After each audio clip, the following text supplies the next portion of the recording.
Bitácora de un juicio por narcotráfico contra Genaro García Luna. Día a día, minuto a minuto. Desde la corte de Brooklyn, en Nueva York. Por Jesús Esquivel. Bitácora de un juicio.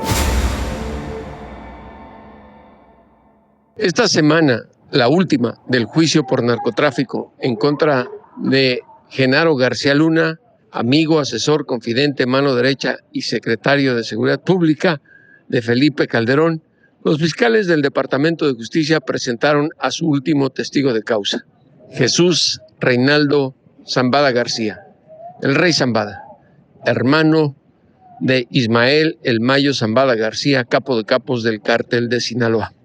Y este narcotraficante declarado culpable de los delitos que le imputó el gobierno de Estados Unidos y que quedó liberado en 2020 después de haber testificado para incriminar a Joaquín El Chapo Guzmán Loera, vino a recantar justamente lo que en ese juicio, ante el mismo juez Brian Cogan y en esta misma corte del Distrito Este en Brooklyn, Nueva York, que a finales de 2006, en el ocaso del sexenio de Vicente Fox, le pagaron $5 millones a Genaro García Luna. Ahora el Rey Zambada relató que en ese final de 2006, en el restaurante Campos Elíseos, casi frente a la Embajada de Estados Unidos en la capital mexicana, hubo dos reuniones con un abogado del cártel de Sinaloa, Óscar Paredes. Este personero, quien arregló esas dos reuniones en el restaurante, a las cuales asistió personalmente el Rey Zambada.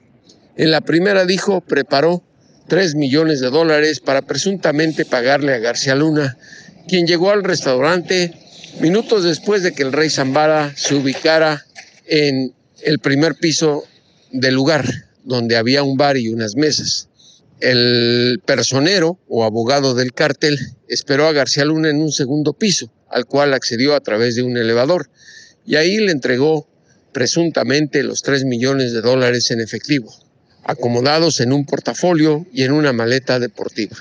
El Rey Zambada, en la corte del Distrito Este, contó que vio salir a García Luna y a dos de sus asistentes cargando el portafolio y esa maleta. 3 semanas después, nuevamente Paredes lo citó en el restaurante Campos Elíseos. Ahí llegó el Rey Zambada con $2 millones en efectivo en una maleta deportiva, ya sin portafolio. Se había instalado nuevamente en el bar del primer piso, pero Paredes le pidió que subiera al privado que se encontraba en el segundo piso, antes de que llegara García Luna. Lo hizo el Rey Zambada y estaban hablando sobre el pago cuando tocaron a la puerta y entró García Luna. Ahí lo conoció personalmente por primera vez, se dieron el saludo de buenas tardes y dijo el Rey Zambada que él se salió, dejó la maleta y minutos después vio salir al exsecretario de Seguridad Pública de Calderón con la maleta abandonar el lugar. El Rey Zambada estuvo contando su historial con el cártel de Sinaloa, cómo pagaban dinero a la entonces Agencia Federal de Investigaciones, la AFI, a cargo de García Luna, y a otros personajes involucrados en el sexenio de Felipe Calderón, como Ramón Pequeño García y Luis Cárdenas Palomino, entre otros, además de varios comandantes asignados a la AFI, como Edgar del Villar Vallardo, a quien dijo era uno de los personeros a quien constantemente le pagaban dinero, él personalmente, por el control que tenía del aeropuerto de la Ciudad de México y de las bodegas para su hermano, Ismael El Mayo Zambada García.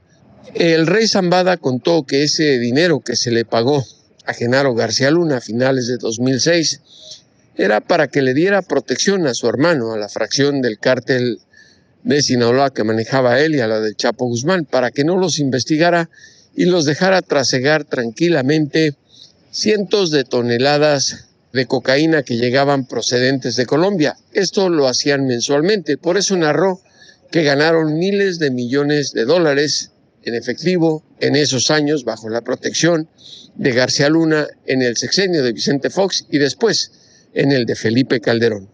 Este hombre que fue sentenciado a 12 años de cárcel y que ahora ya está libre y vive tranquilamente bajo la supervisión del gobierno de Estados Unidos entre la sociedad estadounidense. También habló de que fue un asesino, participó, conspiró para asesinar a comandantes de la AFI y a otros comandantes de la Policía Federal, aunque dijo, él nunca asesinó a nadie. Cumplió las órdenes de su hermano para preparar todo y llevar a cabo esos asesinatos, pero a manos de sicarios como el Mechudo, cuyo nombre no dieron a conocer. Al ser cuestionado por la defensa encabezada por César de Castro, este hombre también habló de otros casos de corrupción, aunque nunca entró en detalle, y mencionó de la nada a Pedro Aspe, el exsecretario de Hacienda y Crédito Público en el gobierno de Carlos Salinas de Gortari. Pero también habló de un pago de $3 millones a Gabriel Regino, quien fue secretario de Seguridad Pública en la Ciudad de México bajo el gobierno del ahora presidente Andrés Manuel López Obrador. Sin entrar en detalles, simplemente dijo, sí, se le hizo un pago de $3 millones a Regino. Esta situación volvió a dejar la ambigüedad en este interrogatorio para el último testigo de la causa criminal que presentan los fiscales del Departamento de Justicia. Este juicio concluirá el jueves, porque ya el juez Brian Cogan dio las instrucciones de cómo será lo que le resta a este proceso judicial. Continuará el interrogatorio este martes al rey Zambada por parte de la defensa, pero también Sarita Koumati, la titular de los fiscales, indicó que continuará posiblemente una hora después con las preguntas al rey Zambada. Posteriormente termina el caso de los fiscales y será el turno de la defensa, que César de Castro ya le dijo al juez, tendrán un testigo para la causa de García Luna. No se sabe la identidad del testigo. Una vez que concluya eso, las dos partes presentarán sus argumentos de cierre de este caso, por lo que las deliberaciones de los 12 jurados iniciarán a partir del jueves. El fallo de estos tendrá que ser unánime sobre los 4 delitos de conspiración internacional para trasegar cocaína a los Estados Unidos y uno más por haberle mentido a un agente federal de inmigración. Si no hay unanimidad en el fallo de los jurados, se podría desechar el caso. Ahora bien, de ellos depende una decisión.